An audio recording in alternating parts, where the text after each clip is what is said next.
Hello दोस्तों। पिछली video में हमने गज़ल के बेसिक कंसेप्ट्स को क्लियर किया और इस वीडियो में हम सीखने वाले हैं काफिया किसे कहते हैं और काफिया में जो दोष पाए जाते हैं वो किस तरह से हम फाइंड आउट करते हैं। सबसे पहले बताना चाहूँगा काफिया क्या होता है। काफिया किसी भी गज़ल की जान होती है। सपोज अगर किसी भी व्यक्ति में जान नहीं है तो उसका कोई अस्तित्व नहीं होगा। सेम अगर गज़ल में काफिया नहीं है तो वो रचना गज़ल नहीं कहलाएगी।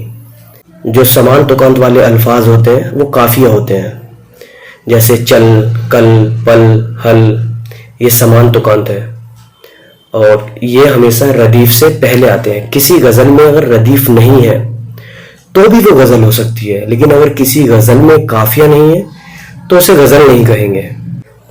सबसे पहले गज़ल में काफिया होता कहाँ है? गज़ल का जो पैटर्न होता है, सबसे पहले मतला, फिर कुछ शेर, अंत में आपका मक्ता आता है जिसमें पेन नेम होता है, तखल्लुस बोलते हैं जिसे।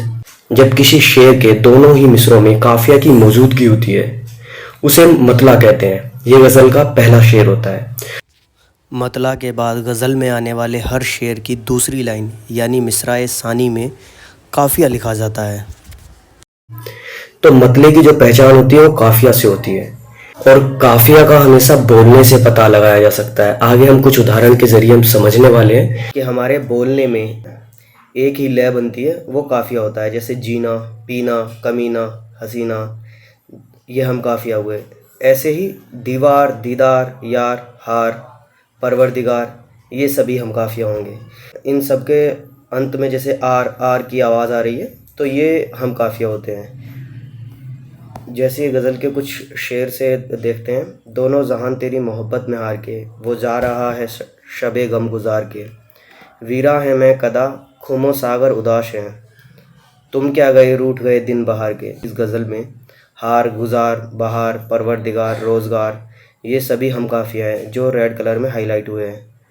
और इन सभी के अंत में आप देखेंगे आर की आवाज़ आ रही है तो ये हम काफिया हुए। तो हमेशा काफिया का जो पता लगाया जाता है वो स्वर से लगाया जाता है। स्वर के बाद व्यंजन भी आता है, जैसे कि इसमें आ स्वर है, रे व्यंजन है, तो हर लफ्ज़ में हम यही निभाते हुए चलेंगे। दूसरी ओर चले तो कुछ उदाहरण ऐसे होते हैं जिसमें स्वर से ही पहचान होती है। जैसे अगर हम कहें दोस्ती, आदमी और ज़िंदगी, क्या ये हम काफिया हैं? ये हम काफिया हो सकते हैं। जैसे गज़ल में इस्तेमाल हुआ है, दिल तुम्हारा तोड़ सकती है कभी भी, लड़कियों से कम नहीं है ज़िंदगी भी। जैसे कि इसमें सभी में ई की आवाज़ आ रही है, जैसे ज़िंदगी, कभी, तिश्नगी, दोस्ती, इस सभी में ई की आवाज़ अंत में है।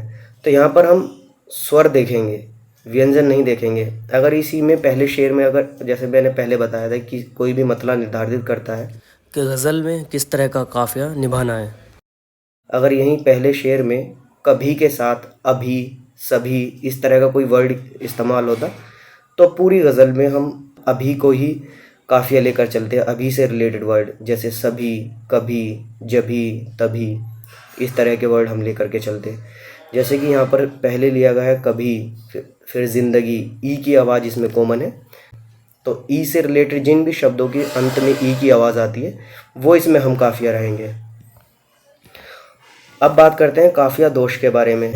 कुछ शब्द ऐसे होते हैं जो हम काफिया होने का भ्रम पैदा करते हैं, जैसे कल, दिल। जैसे कल और दिल में लय अंत में है, लेकिन जैसा कि मैंने बताया था काफिया की जो पहचान होती है वो स्वर से होती है। अगर हम इनको अलग अलग करें तो कल में अल की आवाज़ आ रही है, दिल में इल की आवाज़ आ रही है, तो इल और अल दोनों अलग अलग आवाज़ दे रहे हैं, तो ये हम काफिया नहीं हो सकते। ये हम काफिया होने का सिर्फ भ्रम पैदा कर रहे हैं। जैसे दिखाना, चलना, दिखाना में आना, चलना में अना, दोनों अलग अलग आवाज़ें हैं, तो ये भी हम काफिया नहीं हो सकते हैं।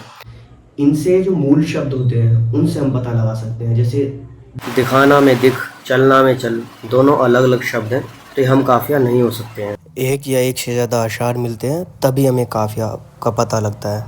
जैसे कि अगर हम बात करें, नोचने पर भी अब कुछ नहीं होता, घूरने पर गोलियां चल जाती थी पहले। अब इसमें आप फाउंड नहीं कर सकते काफिया क्या है, क्योंकि ये मुकम्मल शेर है। अगर हम अकेला शेर लिख रहे हैं तो उसमें काफिया तो होता है, लेकिन हम उसे पहचान नहीं सकते। जब उसके साथ उसी गज़ल का कोई शेर लिखा हो तो ही काफिया का पता लगा सकते हैं।